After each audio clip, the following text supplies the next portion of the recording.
आप सभी के हृदय में विराजमान परमात्मा को मेरी राम राम। अक्सर बातचीत में हम एक दूसरे को कहते हैं कि मैं सब समझ रहा हूँ तो किस टोन में बात कर रहा है, चाहे वह आपसे आपकी प्रशंसा ही क्यों ना कर रहा हो, लेकिन फिर भी आप उसकी प्रशंसा के पीछे छिपी हुई उसकी ध्वनि को पकड़ लेते हैं, उसकी टोन को। ये टोन बड़ा अच्छा शब्द है। टोन में बहुत कुछ स्पष्ट हो जाता है। हिंदी में भी बहुत शब्द हैं इसके समानांतर, आशय, अभिप्राय, लेकिन टोन में जो एक शेड आता है वो किसी और में मुश्किल से आ पाता है। तो हम तत्काल उसे कहते हैं कि मुझे पता है कि भाई तू किस टोन में अपनी बात कह रहा है, मैं सब समझ गया तेरे मन का भाव।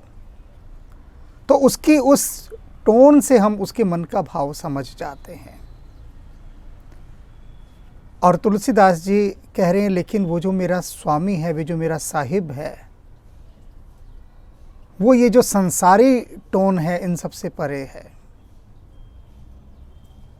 वो इतना चतुर सुजान है कि आपके भीतर के गहरे भावों को पकड़ता है।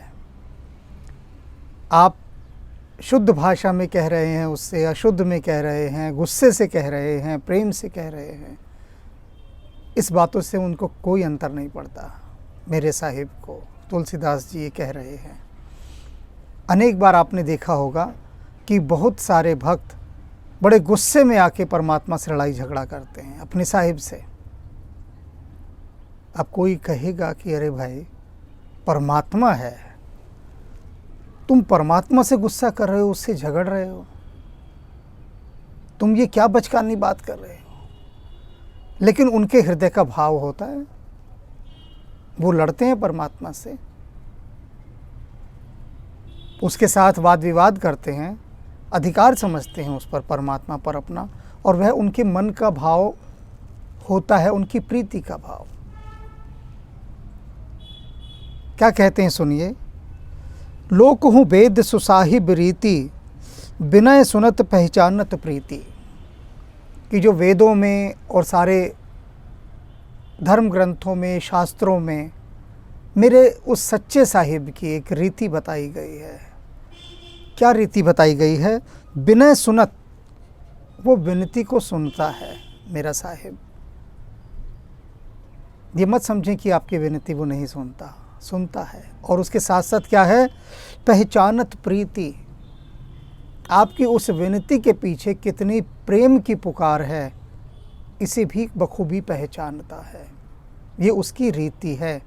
और इस बात की गवाही, इसके साक्षी वेद, पुराण, सारे उपनिषद, धर्म ग्रंथ सभी इसकी देते हैं कि वह जो मेरा सच्चा साहिब है वो केवल आपके मन की प्रीति को देखता है। विनय तो आपके सुनता है, प्रार्थना सुनता है। आपने विनती की मेरा ये काम हो जाए तो मैं इतने 1000 का पत्थर तेरे मंदिर में लगवा दूंगा, मेरा ये वाला काम कर दे तो मैं चांदी या सोने का छत्र चढ़ाऊंगा, या इत्यादि बहुत सारे कामों को करवाने की एवज में हम परमात्मा से कहते हैं हम तेरे उस उपासना स्थल पर ये काम कर देंगे। परमात्मा उनके मन का भी भाव समझ रहा है कि वो प्रीति के कारण तो ये नहीं कह रहे हैं, वो लेन देन की बात कर रहे हैं। और परमात्मा ने कहा किससे क्या लेना देना, वो फिर भी दया करके उनके काम कर देता है। विनती की है ना, सुन ली। अब उसके पीछे परमात्मा की ये इच्छा नहीं है कि आप उसको छत्र ही चढ़ाओ, चांदी का या पत्थर लगवाओ, उसको इन चीज़ों से कोई लेना देना नहीं है। और लेना देना कैसे हो? किसका पत्थर चढ़ाओगे तुम, किसकी चांदी दोगे तुम? ये सारी खजाने, ये सारे हीरे जवाहरात, सब कुछ तो उसी का है। इन सबको तो उसी ने जन्म दिया है, पैदा किया है। और तुम कौन हो? तुमको किसने पैदा किया? तुम होते कौन हो उसको कुछ देने वाले? लेकिन फिर भी एक व्यापारिक बुद्धि होती है, एक बनिया बुद्धि भीतर की होती है, लेन देन वाली। तो उस लेन देन की भी विनती को स्वीकार करता है, लेकिन प्रीति को पहचानता है। गोपियाँ कृष्ण से कितना झगड़ती थी। जब उद्धव गए कि बोले वह परमपिता परमेश्वर है, उसने कहा अपने पास रखो अपने उस परमपिता परमेश्वर को, हमारे पास आएगा तो हम उसके ऐसे कान खींचेंगे कि बता देंगे एक बार छोड़कर क्या गया, दोबारा मुड़कर नहीं आया, इत्यादि इत्यादि। गोपियों का जो अंतरतम प्रेम परमात्मा के साथ है, उसमें वो परमात्मा से दो दो हाथ करती दिखाई देती हैं। खूब लड़ाई झगड़ा चल रहा है और परमात्मा उनके हृदय की प्रीति को पहचानते हुए उनकी विनती भी सुन रहे हैं। ये बड़ी गहरी बात है। कहते हैं ना, भक्त का हल तो भगवान भी जोतता है। कहते हैं ये सांसारिक रीतियों से परे है उस चतुर सुजान मेरे साहिब की रीति, कि जो सिर्फ भीतर का प्रेम देखते हैं। लेकिन क्या है, संसार की रीति कुछ और है। संसार भीतर का प्रेम नहीं देखता, वो बाहरी आवरण देखता है, केवल बाहरी मीठे मीठे शब्दों को ही देखता है, भीतर की गहराइयाँ क्या है वो ये नहीं देखता। अनेक स्थानों पर यही होता रहा है, जिसकी व्याख्या यहाँ तुलसीदास जी कर रहे हैं स्पष्ट करने के लिए। गनी गरीब ग्राम नर नागर, पंडित मूढ़ मलीन उजागर, सुकब कुकब निज मत अनुहारी, नृपहि सराहत सब नर नारी, साधु सुजान सुशील नृपाला, ईस अंश भव परम कृपाला, सुनी सन्मान ही सब ही सुबानी, भनीति भक्ति नत गति पहचानी, यह प्राकृत महिपाल सुभाऊ, जात सिरोमन कौशल राऊ, रिझत राम सनेह निसोते, को जग मंद मलिन मत मोते, सठ सेवक की प्रीति रुचि, रखी राम कृपाल, उपल किए जल जान जही, सचिव सुमत कप भाल। कहते हैं वह जो राजा है, जो परमात्मा का अंश है, उस राजा के पास बहुत सारे लोग आते हैं। अब ये संसार की रीति बता रहे हैं, परमात्मा की तो बता दे कि वह सिर्फ प्रीति देखता है, आपके शब्दों के पीछे छिपी हुई, और कुछ नहीं देखता। लेकिन संसार क्या करता है, संसार में एक राजा होता है, राजा वह परमात्मा का अंश है, और उसके पास बहुत सारे लोग आते हैं, गरीब गनी ग्राम नर नागर पंडित मूढ़ मलिन, सारे प्रकार के विद्वान भी आते हैं, मूर्ख भी आते हैं, गरीब भी आते हैं, अमीर भी आते हैं, समझदार भी आते हैं, साधु भी आते हैं और शैतान भी आते हैं। सभी प्रकार के लोग राजा के पास आते हैं और क्या करते हैं, सन सम्मान ही सब ही सुबानी, और सब अपनी अपनी मीठी वाणी से राजा की प्रशंसा करते हैं।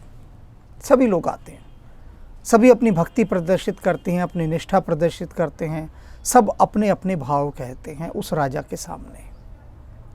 और राजा क्या करता है, उनके शब्दों को सुनकर उनके साथ व्यवहार करता है। आप राजा के सामने जरा कटु वचन तो बोलकर देखिए। राजा माने कौन, राजा भी समझ लीजिए, आप जहाँ भी काम करते हैं, आपकी संस्था का जो बॉस है वो आपका राजा है। प्रत्येक संस्था का जो भी बड़ा ऑफिसर है, बॉस है, वो राजा है। अब इन राजाओं की रीति क्या होती है, वो केवल आपके शब्द देखते हैं। यदि आपने अपने बॉस की बहुत मीठे शब्दों में प्रशंसा की, या सदा yes boss, yes sir, yes ma'am, यही सब करते रहे, और कभी भी कोई उसके विरोध में कुछ ना बोला, तो वो आपके प्रति बड़ी प्रीति रखेंगे। ये राजा की रीत है कि वो बाहरी शब्द देखते हैं। वो आपने यदि कभी उनकी किसी गलत नीतियों को लेकर उनका मार्गदर्शन करने के लिए उनके विरोध में कुछ कटु शब्द कहे, तो फ़ौरन वो आपको ब्लैकलिस्टेड कर देंगे इमीडिएटली, और उसके बाद आपको ऐसे हाशिए पर रख देंगे कि आपका नामो निशान वहाँ कोई नहीं लेगा। आपको एक उपेक्षित जीवन दे देंगे अपने ऑफिस के अंदर, उस संस्था के अंदर। क्यों? क्योंकि आपने उनको आईना दिखा दिया। अब जिसको भगवान ने पद दे दिया, शक्ति दे दी, अधिकार दे दी, उसको आप दो शब्द तो जरा ऐसे बोल दीजिए जो उसके विरोध के हों, तड़प उठता है व्यक्ति, आग लग जाती है भीतर, और उसे हमेशा के लिए अपना विरोधी और शत्रु मान लेता है, चाहे उस व्यक्ति ने राष्ट्र हित के लिए, लोक हित के लिए, सबके कल्याण के लिए वो मंगलमय शब्द कहे हों। लेकिन वे स्वीकार नहीं किए जाते। परमात्मा के साथ ऐसा नहीं है। तुलसीदास जी कहते हैं, मेरा साहिब केवल उन शब्दों के पीछे का भाव समझता है, आशय क्या है, किस उद्देश्य से वे बात कही गई है। अब विभीषण ने रावण को कितनी बात कही, समझाई, कितना अच्छा उद्देश्य था। क्या बुरा कहा विभीषण ने कि सीता को लौटाकर राम से क्षमा मांग लो, कुछ बुरा कहा क्या? लेकिन उसके पीछे का आशय, उसकी प्रीति रावण नहीं समझ पाया।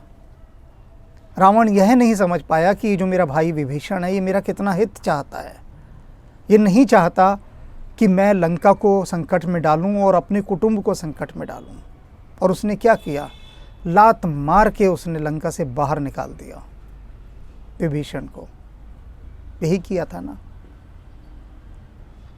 मैं उन सब लोगों से जो रावण का पक्ष लेते हैं, उनसे पूछता हूं कि विभीषण ने क्या बुरा किया।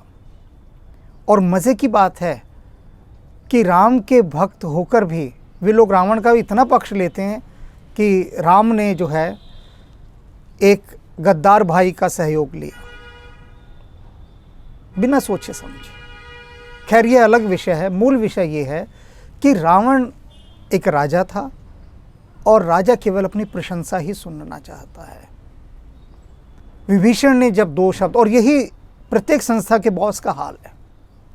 आप यदि विभीषण बन के अपनी संस्था के बॉस को कुछ अच्छी सलाह देंगे ना, तो वो यही करेगा जो रावण ने किया, आपको निकाल बाहर करेगा,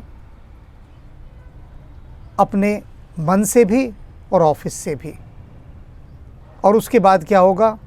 उसके बाद जिस संस्था में आप काम करते हैं उस संस्था के सारे लोग आपके शत्रु हो जाएंगे, क्योंकि बॉस जिसका शत्रु, बॉस जिसे नापसंद करता है, उसे संस्था का हर आदमी नापसंद करता है। फिर वही विभीषण के साथ हुआ था।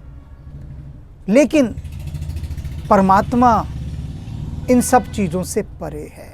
वह सिर्फ आपके भीतर का गहरा भाव देखता है कि किस भाव से आप उससे विनती कर रहे हैं, और उसी भाव से वह आपको स्वीकार करता है। विनती सबकी सुनता है। और अपने लिए तुलसीदास जी क्या कहते हैं कि रीझत राम स्नेह निसोते। राम तो सिर्फ स्नेह के वशीभूत होकर रीझता है, और कोई क्राइटेरिया, कोई मापदंड नहीं है, कोई स्केल नहीं है राम के प्रसन्न होने का, राम के रीझने का। क्यों रीझे शबरी पर राम? भाव देखते हैं शबरी का, और हनुमान का देखते हैं।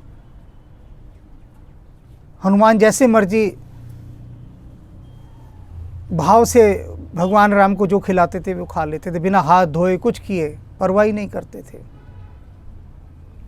शबरी ने भी वही किया। निषाद राज, गुह, केवट,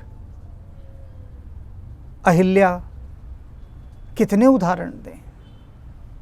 भगवान राम ने इन सब के केवल भाव देखे।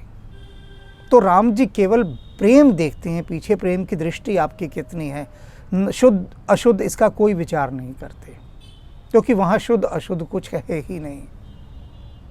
उनके साम्राज्य में सिर्फ प्रेम की महिमा है। एक वाक्य सुना होगा ना, लव इज गॉड, स्थान स्थान पर होता है। वो यही बात है।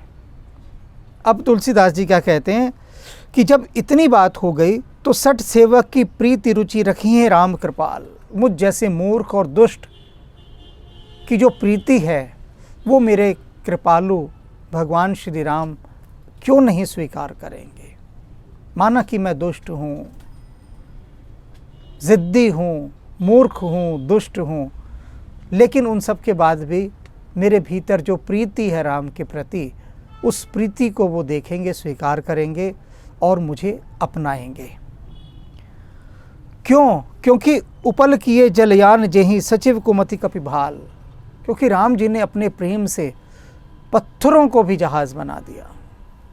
पत्थर पानी में तैर गए थे ना, तो जैसे जहाज़ पानी में तैरता है, जब पत्थर भी पानी में जहाज़ बनकर तैर सकते हैं, और जो बंदर और भालू हैं वो भी कैबिनेट मिनिस्टर बन सकते हैं।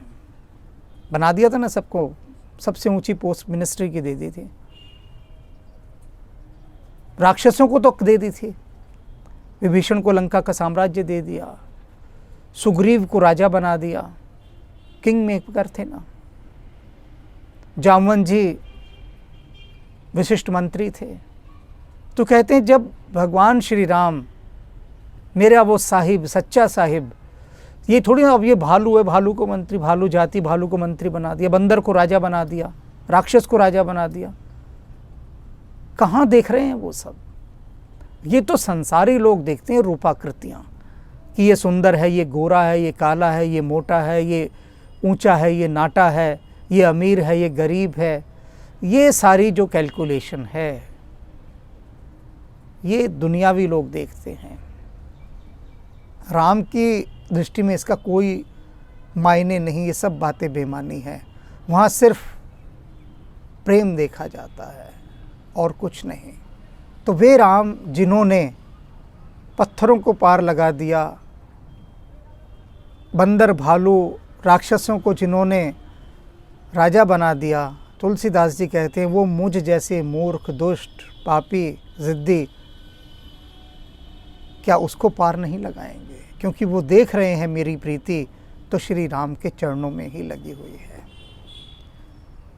और इसीलिए बात यह है कि आपका भाव शुद्ध होना चाहिए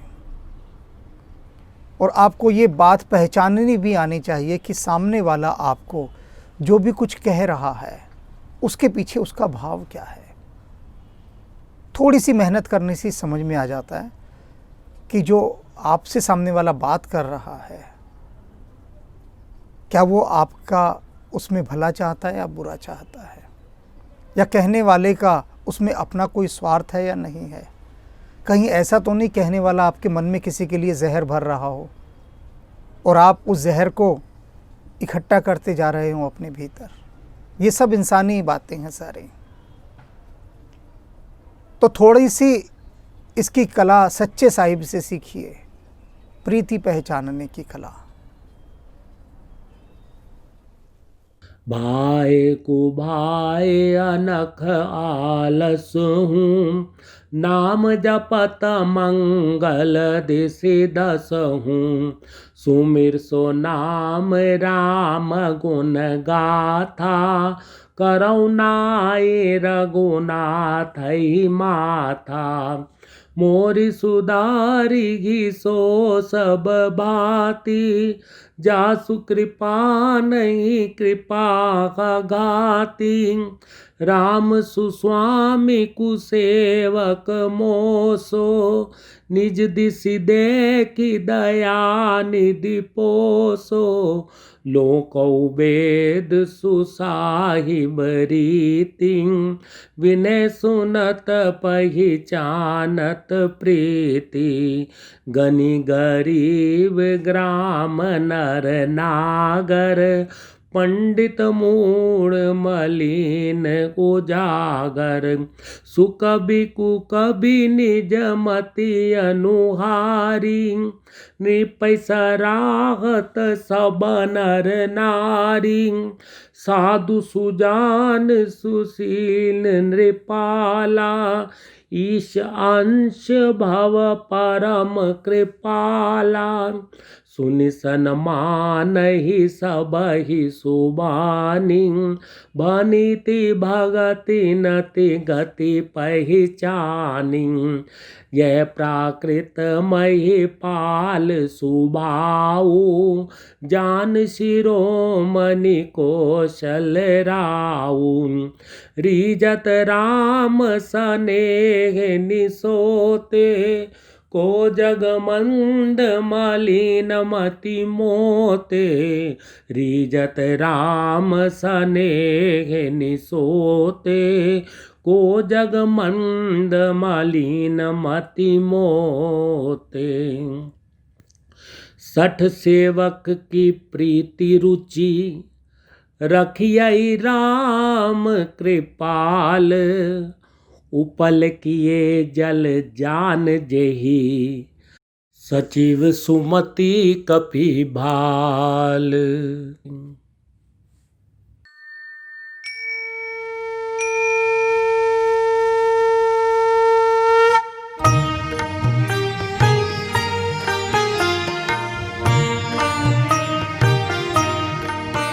जय जय अपि नायक निज सुखदायक शंकर स्वयं अनूपा।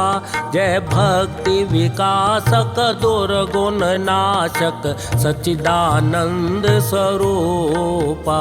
जय पवन कुमारा परम उदारा केसरी कुंवर स्वरूपा। जय अंजनी नंदन सुर मुनि रंजन दुख भंजन सुख रूपा। दुख भंजन सुख रूपा।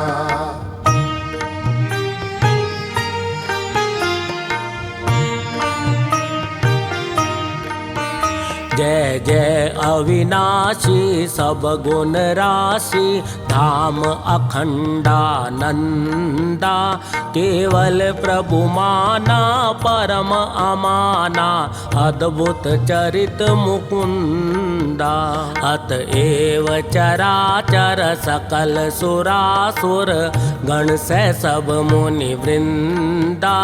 तज योग विरागा से अनुरागा गावत शुभ गुण वृंदा। गावत शुभ गुण वृंदा।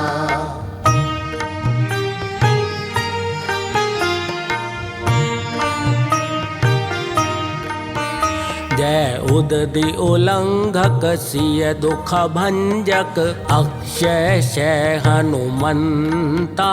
जय लंक विदाहक खल संहारक राम वियोग निहंता। संजीवनी लाए लखन जियाए रघुकुल प्राण बचाए। अहि पास कटा अहि रावण हत रघुवर दो मुक्त कराए। रघुवर दो मुक्त कराए।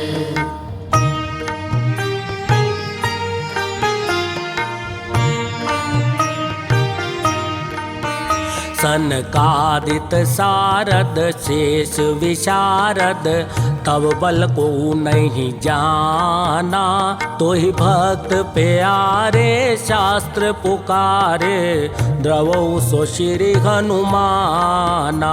त्रेता द्वापर कलि सतभूषाशक सब सुख राशि अनंता। महाकाल स्वरूपा अखत अनूपा गोजन पालक संता। भोजन पालक संता।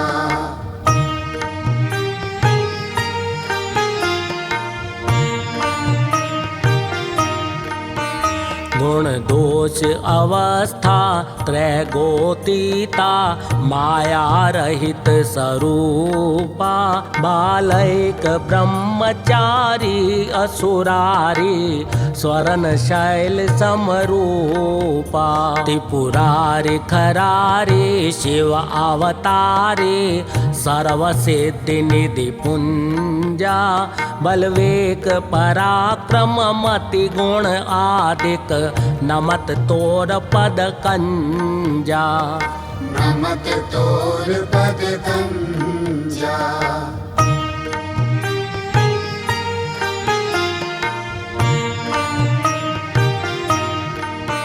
जय पूरन कामा परम ललामा गावई सब श्रुति संता। करुणा वरुणालय भक्त जनाश्रय शुभ प्रेरक जग कंता। त्रैताप भयानक दुख विनाशक सर्व विकार निहंता। मम गुरु पितु माता भवनिधि त्राता द्रवहु वरद हनुमंता। द्रवहु वरद हनुमंता।